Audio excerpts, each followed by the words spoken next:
In family court, I see a very clear pattern after separation. Many parents look back and say, "If only I'd done X, Y, or Z." Often, X, Y, or Z involves invoking common law, quoting Black's Law Dictionary, or using language tied to sovereign citizen ideas. Sometimes it sounds well-intentioned. For example, "I care deeply for my child. As my property, I naturally would." This is where serious problems start. Judges, CAFCAS, and social services do not hear that language as caring. They hear a child being described as property, and that immediately raises safeguarding concerns. Family court is built on the principle that children have rights and welfare independent of their parents. Language that implies ownership rather than responsibility can escalate a case very quickly. If you're self-representing, there is no safety net. What you say is taken at face value.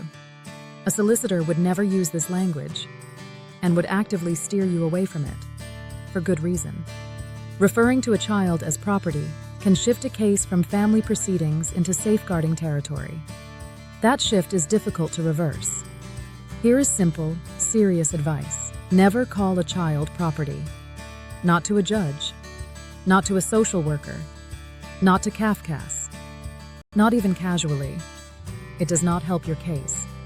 It actively harms it. The same applies to common law arguments.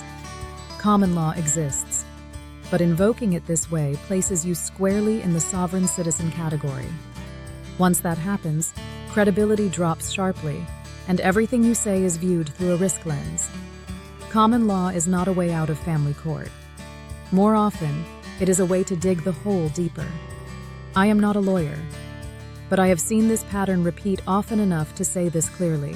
These arguments do not protect parents, and they do not help children.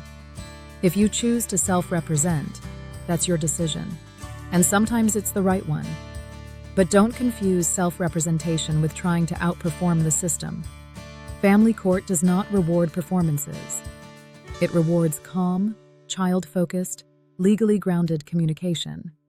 The last thing you want is to give professionals a reason to watch you more closely than necessary.